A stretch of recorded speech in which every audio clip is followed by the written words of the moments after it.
This is Greg Poole, Bowjunky Media. We're here at the 2019 OPA at Seven Springs. Let's take a moment and look at the competitors in our men's expert division. Justin Martin, Loudonville, Ohio. Jesse Broadwater, Allenton, Florida. Levi Morgan, Uniontown, Pennsylvania. Tate Morgan, Billings, Montana. Chris Perkins, Ontario, Canada.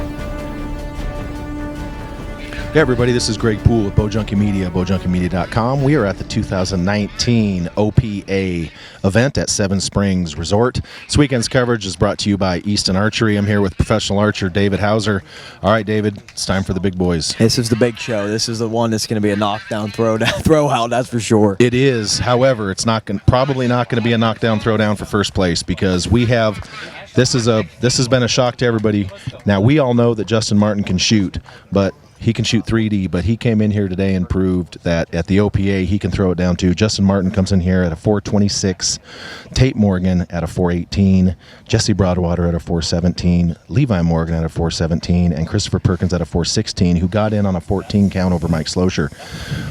But there's nobody that would have bet Justin Martin comes into this and is leading this by that many points. I think Justin Martin would have bet that. Correct. You know, absolutely. This is so difficult. It's hard to gauge how well you're even going to do here with the difficulty. So I'm happy for him though. Oh, great to see him up there. He is a great guy. He is such a good dude. His wife Brandy's good people, and he's one of those guys that's soft spoken. He doesn't, come out and get a lot of the attention that a lot of those other folks, that a lot of the other guys get. And right now, let's be honest, he's on stage with some absolute killers. What do you expect out of him in this shoot-off? I expect him to shoot center tens and do what he's told, because there's a pretty good check on the line. I just saw a fist bump to Joby there on the Razorback. We may have a ring here, potentially. Well, look at that. And a 12. Boom. Absolutely. And on that target, there's been a lot of 14s today, but, dude, with a lead like that... No, that's reckless. Yeah, you have to make someone come to you. And a 12. You don't want to go to them when you're sitting Morgan. at the top of the line. No, absolutely not. And especially when you have, let's be honest here, Levi Morgan, Jesse Broadwater with a 10. That's not going to be what Jesse Broadwater's looking for right there. But Jesse Broadwater's not, Jesse Broadwater will shoot Levi Morgan with a 10 on Bigfoot. But let's be honest here, Levi Morgan's probably going to be the most aggressive guy out there right now. He's shooting for first. And a Chris Perkins with a 14 on the goat. Levi'd rather go home in fifth and shoot for second. Absolutely. So let's go to the leaderboard and see how things shake out.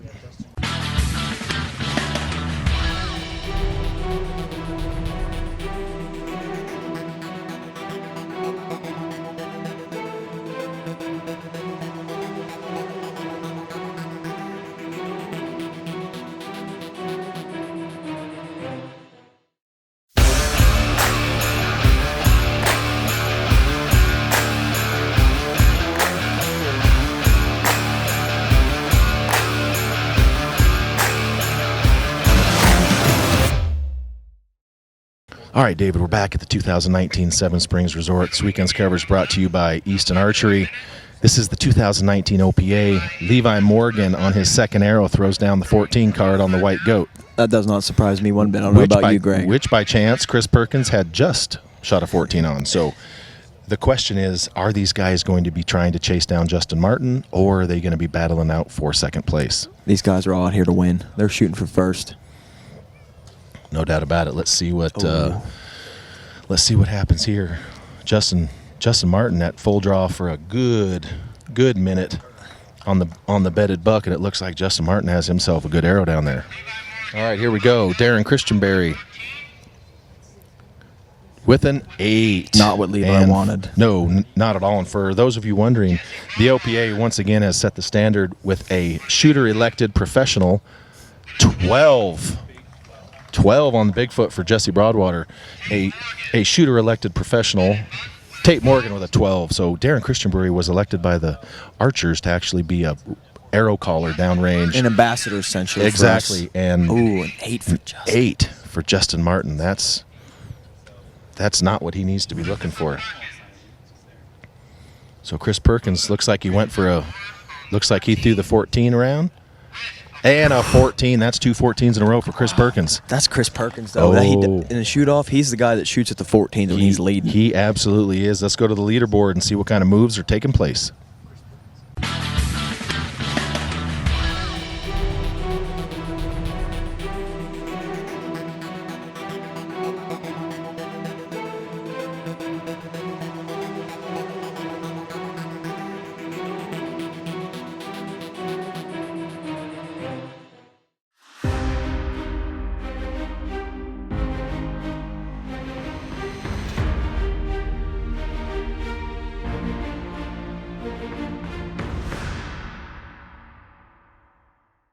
All right, everybody, we're back here for the third arrow in the men's expert at the 2019 OPA, and my guest commentator, David Hauser, and I are mouth-breathing at this point. Lots changed in a few targets. Chris Perkins has shot back-to-back 14s to bring himself within 2 of the leader, and, of course, Tate Morgan is close as well. Chris just smashed that 12. I can see that one naked eye on the Gazelle. That is unbelievable. So we're going to see what...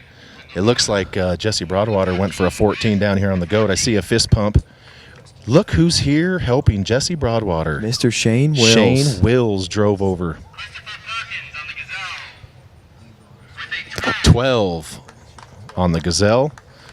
This has turned into not what we thought it would, David. No, things are changing quickly out here, that's Absolutely. for sure. Absolutely, And a 12 on the bedded buck for Justin Martin. Great comeback off that 8. I think he knew he needed that, and he made a move. It looks like we have a misset sight on the Bigfoot with the 5 down on the leg.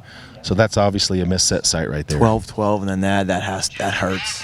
Yeah, he's not going to be too happy with that. Jesse Broadwater calls 14 on the white goat. And he gets it. Jesse Broadwater with a 14. Let's go to the leaderboard and check out this movement.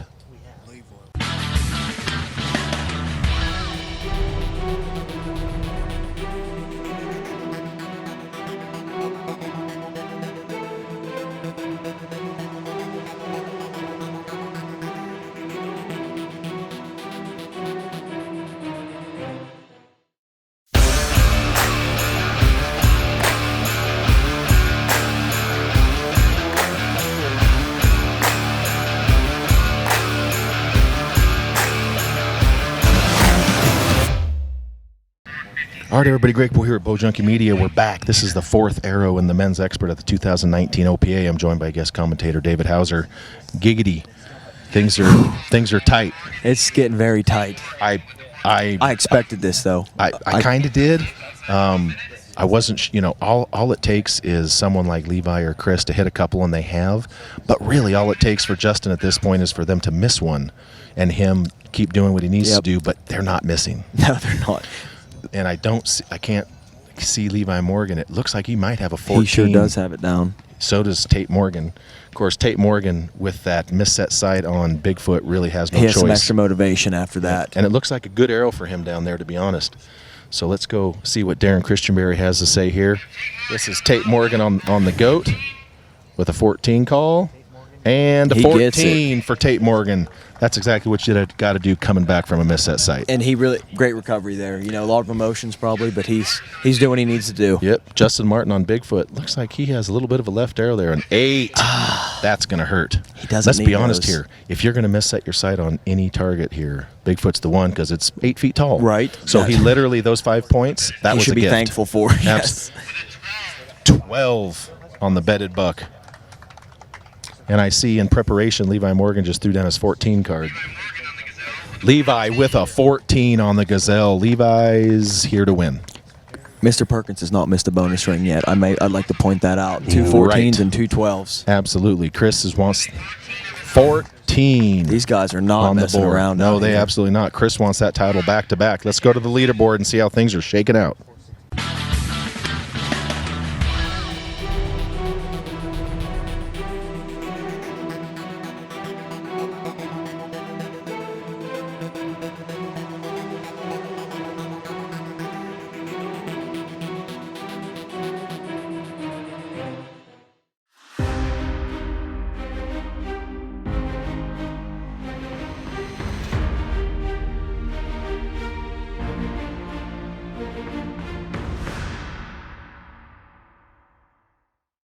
All right, everybody. Greg Poole here at Bowjunky Media. We're back at the Men's Expert 2019 OPA here with guest commentator David Hauser, and we have a lead change. This is changing very quickly. In mind, Jesse Broadwater's 1 point behind Chris Perkins, who's the new leader, but Jesse is, but because of a 5, that odd number, it could play to his advantage if he hits a ring and he has that 1 point to where he can win or lose with that. So that could be interesting going in this last era. Absolutely. This is incredible. Justin, these boys would just put on a good show. Oh, dude, these guys, I mean, and that's the thing a lot of people don't understand is, everyone goes, well, it's cool to be second and third. But a lot of these guys have been there so many times. It's really about winning. And they don't care about the money as much as the win and the glory in the win. Absolutely. Tate Morgan threw down the 14 card. Looks like Levi Morgan threw down the 14 card as well. So we got guys trying to make something happen out here. They're trying to catch. So here we go. Stay with Jesse. They what are they're doing absolutely. Right now. Tate Morgan does not look super stoked over there. He got a 14. He's probably still salty about that misset sight, which is totally understandable. Absolutely, he's shooting with aggression now. Yes, he trying is. to prove a point. There we go. For Jesse Broadwater with a 12. And with these guys continuing to doing this, Tate Morgan just has to keep shooting for 14s, but I'm not sure it's going to be enough. And here we go. Levi Morgan, he totally hit in the crease right there. Oh, with a 5. He's not. He's shaking his head right there. Levi's not stoked about that. He turns around and looks. He's not happy. And folks, with an 8 on this, and folks, that's what the Archer elected judge down there in Darren Christianberry is all about, because under a lot of circumstances, guys would be questioning, but with Darren down there with his wealth of experience and an 8 on the GOAT, with Darren Christianberry's experience, there's just a level of trust there. So let's go to the leaderboard and see who's going to be shooting a 6th and final arrow.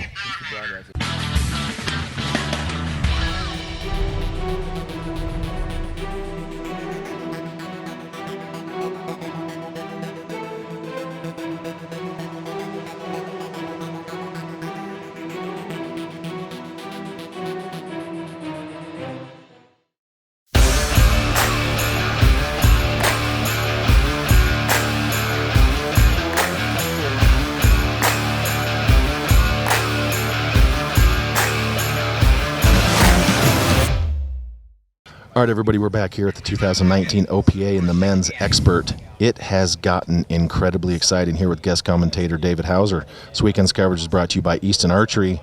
Levi Morgan is going to be your 5th place finisher in the Men's Expert here at the 2019 OPA. And we've had a huge swing with Jesse Broadwater now leading at a 479.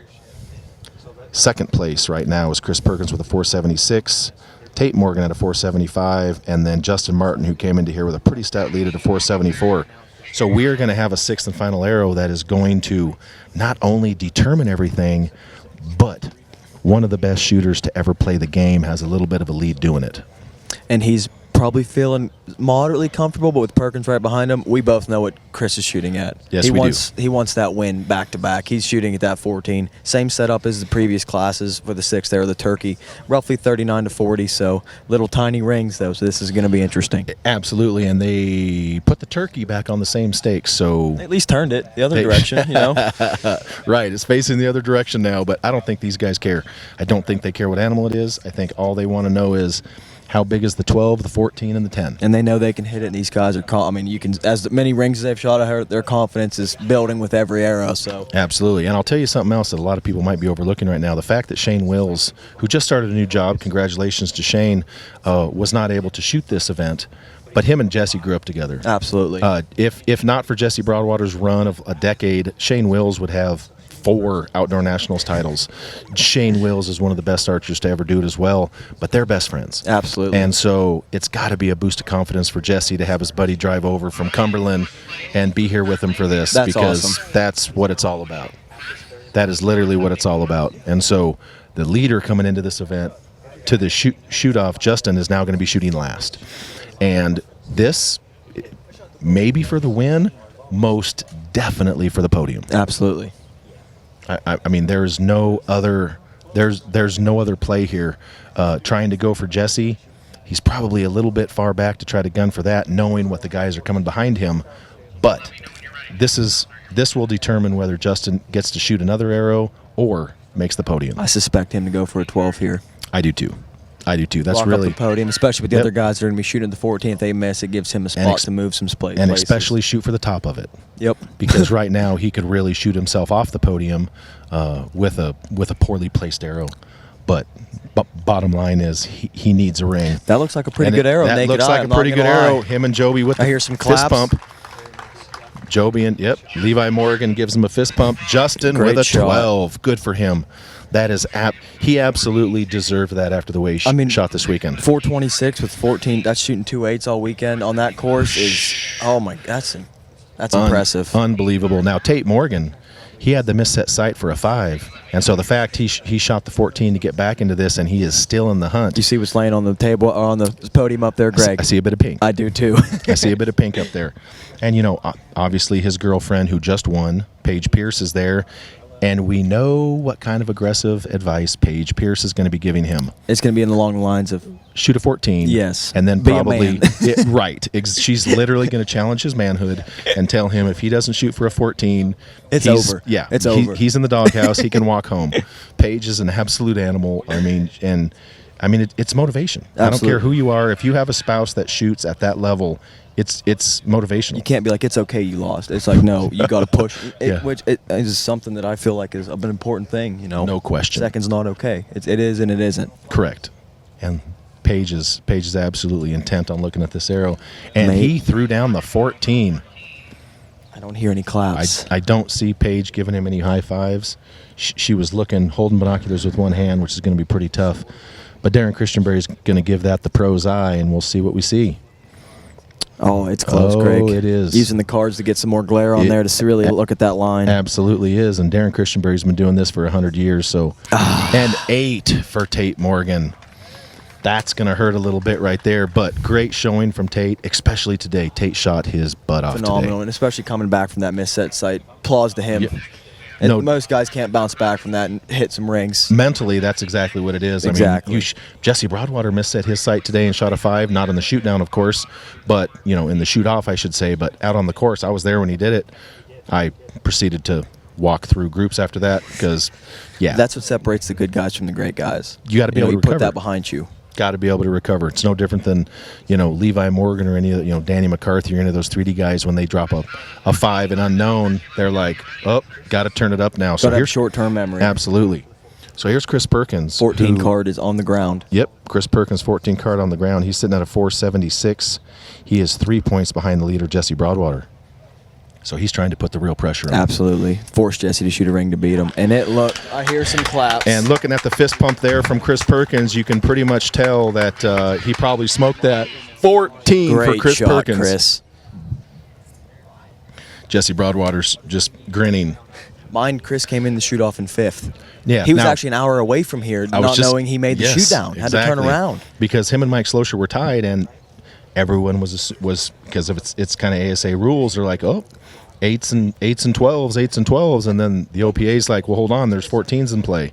So they called him, and he actually had to turn around and come back. And this is interesting because if Jesse shoots a 10, he loses. He needs Yes. a 12 to win because of the 5 hit shot, it gives him Exactly. an odd score. Yep. So he needs a ring to win. 10, Chris is your champion. Absolutely. So Jesse Broadwater once again needs to make a bonus ring shot to win a tournament. How many times do you think that's happened to Jesse Broadwater in his career? Probably more years than I am of age, or more times than I have years in my life. Yeah, I mean, this is Jesse Broadwater's not going to be flapped by this. You want to know what's amazing about this shoot-off right now is the weather's been perfect. There's no wind. Look at everybody behind there pulling up their binoculars. Absolutely amazing. And that orange is pretty bright down there, so Jesse's absolutely... Looks like he... And that looks like that's not going to be where Jesse's shaking his head. That's not going to be where... That's not going to be. Jesse Broadwater with a 10, and Chris Perkins is going to be your back-to-back OPA champion. All right, everybody. Greg Poole here with Bowjunky Media. We're with your back-to-back OPA men's expert champion, the road warrior himself. He had already left the event today and had to turn around and come back, and I think you're probably glad you did. Yeah, I mean, just going by the ASA scoring, I was just like, oh, Mikey's got 9 8s, and I've only got 6, so I'm out of here. I went back to the room, got a quick shower, changed, got in the truck, and was driving, and had a few people text me. They're like, dude, you need to come back. I was like, oh, why? And they're just like, well, you got Mikey by 1 bonus string, so you're in it. So, you know what? Yeah, I've been shooting really good. I mean, this weekend was tough. I mean, I made a few mistakes, and that's what cost me some 8s. But all in all, made strong shots all weekend, and didn't really make big mistakes. Like I said, just small mistakes. And I mean, this game, it's enough to put you out of it. Absolutely, and especially on these courses. So talk to us a little bit now. You are not historically one of the guys that travels overseas to the Pro Series. You don't shoot a lot of the extreme stuff regularly, but you have proven that in this event, which is pretty much the most extreme that anyone's going to shoot in America, that you can excel doing this. And so talk to us a little bit about the technical difficulty of the courses and kind of how you manage that to make the shoot down to begin with. I mean, you just got to be smart with it. I mean, we've got some serious angles here. I mean, you got to know your equipment. I mean, that's a big part of it. You got to know your equipment. You got to know your abilities too. What ones to really gun for, what ones to, I guess you could say, lay up on, and 14s are in play on all 40 targets here. So I mean, if you feel really comfortable, or you got a really good setup, and like I said, and you know it really well, I mean, go for them. For me, I just 12'd out all weekend. Like I said, 6 8s.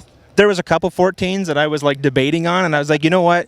Be smart on this. You can shoot yourself out of it, and that's the biggest thing. Just being able to make smart decisions and know your equipment. That's the biggest thing. Absolutely. Now, last question here. You shoot in a class where sometimes shooting your best isn't good enough. You are literally shooting with the best archers that have ever lived, especially right now. I mean, look at the guys you were shooting off against there. It's absolutely fantastic. So talk to us. I mean, everyone says, yes, it's cool to win, and that's neat. But you, of all people, understand how hard it is to win these days. So talk a little bit about the level of competition in the class. The level of competition is the stiffest it's ever been, I think. I mean, I've been shooting professionally for 8 years now, and even if I look back on the early days of when I first started, I think it's just gradually getting harder and harder to win every weekend. You have a handful of guys that are at this event that can lay it down, on both days, and you just have to be mentally prepared for that. Like, I mean, I was walking off the course today at 16 up for the weekend, and just bummed because I thought I was out of it, and it's to the point now where I get angry at myself for not performing how I want. I don't like losing, I like winning. Sure. And like you said, right now the competition is so stiff that one mental error, you're out, you're done.